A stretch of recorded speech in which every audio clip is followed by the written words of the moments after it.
Hello there, YouTube. Devin here again, coming to you from my workshop slash kitchen table. And I wanted to talk to you about one of the biggest things between an SMLE number 1 Mark III and a number 1 Mark III star, because a lot of people seem to think it's the mag cutoff. That's not actually true. This is in number 1 Mark III barreled action right here. The magazine cutoff is present on all number 1 Mark IIIs. It's not present on all number 1 Mark III stars. It really comes down to when the rifle was manufactured, or when it was, or if it was a converted number 1 Mark III. So this one is a little bit weird in the fact that it's kind of an earlier one. The charger bridge, you might not be able to see it, but you can kind of make out two little circles there, is riveted in place on this example. Now this is an Enfield made example after doing further research, but what really comes down to the difference between a number 1 Mark III and a number 1 Mark III star is the sights. A lot of people seem to think that it's the mag cutoff. Well, that's not true. Yes, all number 1 Mark IIIs have the mag cutoff, and the vast majority of Mark III stars have the magazine cutoff either removed or it's just not put on the gun entirely, but it actually comes down to the sights. Now, a lot of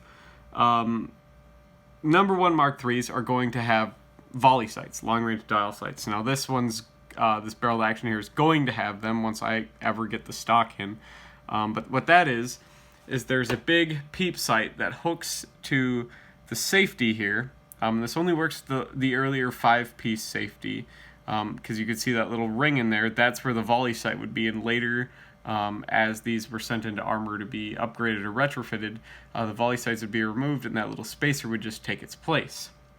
And so it's this big, long, kind of aperture sight that would flip up, and you would use a dial sight, which would be kind of in front of the rear sight here, connected to the stock, and it would have this kind of pointed arrow on like a clock hand that you could rotate around this dial, and it would have various degree markings around the outer circumference of that dial. Now, that is something that's only present on the number 1 Mark III. Another thing that is a common feature on the number 1 Mark III is the windage adjustable rear sights. Now, that looks like this. These are windage adjustable rear sights. You can tell because there's this big kind of squared off rear sight, and that rear sight has this little dial here on the side, and when you rotate it, it moves the sight from, if I get that out of the way, it moves the sight from side to side, and there's little indicators on kind of the back of the bar here of the sight. You probably can't tell because of all the oil, but right here in front of my fingernail there, there's little lines that indicate where it is, and there's one single line on the rear sight itself, and there's little clicks in there that allow you to adjust your rear sight for windage. Now, that's a very common thing on all number 1 Mark IIIs. Now, number 1 Mark III stars would keep those if they weren't damaged or there wasn't any reason to replace them, like if there wasn't enough of these available. Now, this is the sight that would become more common, and the sight that is on basically all number 1 Mark III stars, depending on what date they were made. And it's the same thing, but rather than having that adjustable rear sight, it's just a simple notch that's screwed in place to the actual tangent leaf itself.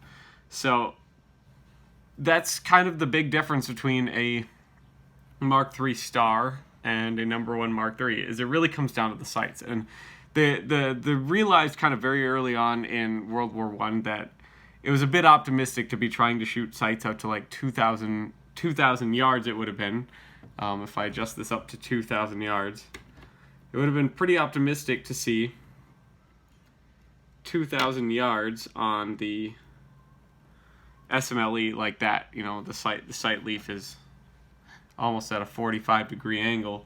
That would be a bit optimistic to be taking shots that far in World War I, and they realized they very didn't quickly need that, and it would be something that would very quickly be removed and not necessary. You don't need sights that go out to that far. You don't really need a lot of fine windage, especially when engagement distances are 600 meters or less. And so you see that very apparent here in the last version of the Smle ever made, and that would be, I have this Ishapore 2A1 here. Now the Ishapore 2A1 is made in 308, and you can see that the sights there are non-windage adjustable sights, and they're only, despite the fact that this is literally the 2,000 yard sight leaf for a Smle, it's only hashed out to 800 yards. I mean, well, technically at this point it would be meters, so it's only hashed out to 800 meters, and after that there's no increments. So that's as high as the sights go out to. Now you could crank it up farther than that to adjust it. You can see the angle there. The angle is much more shallow than on the number 1 Mark III sights, and the fact that these are in meters and yards is kind of negligible. They're almost the same distance until you get to extreme distances. But these sights also don't adjust as far because 308 has a much more ballistic coefficient than a much better ballistic coefficient than 303 British. So, but that's a very, very common thing that you see between the number 1 and the number 1 Mark III and the Mark III stars, is the sights are really what determine what makes it a Mark III or a Mark III star. I didn't know that it was something that isn't really well known, and it's kind of a myth, and a lot of people don't really know the difference, but that's really what it boils down to, is the sights and a lot of other economy features. But you can find a lot of those features in later number 1 star rifles, but they're not always present, and eventually they would be phased out and then not assembled into new rifles entirely. So I didn't think it really warranted a video, but it was something that I noticed, and I figured I had to do a video on in order to make sure that we could clear the air on some of that stuff. So it's not going to be the most interesting video by far, but it's just a cool way to clear stuff up. So hopefully I got more and more parts coming to build this thing, because I'm sitting here on all of the small parts for the most part.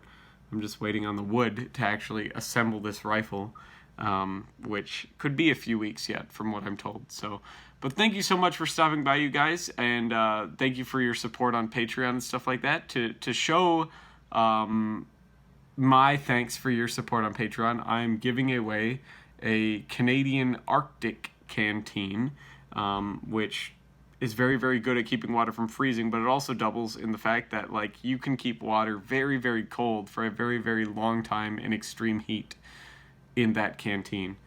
So it works well for those of you who live in both very, very hot and very, very cold climates, or one or the other.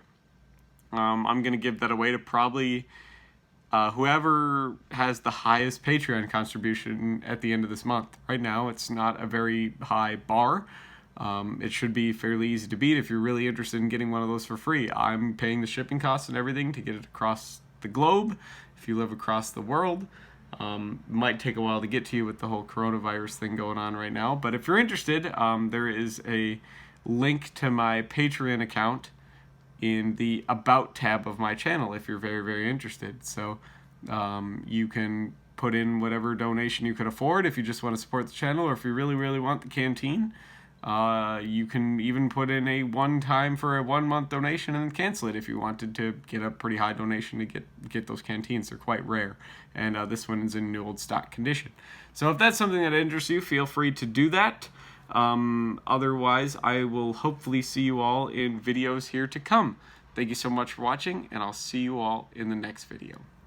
Bye.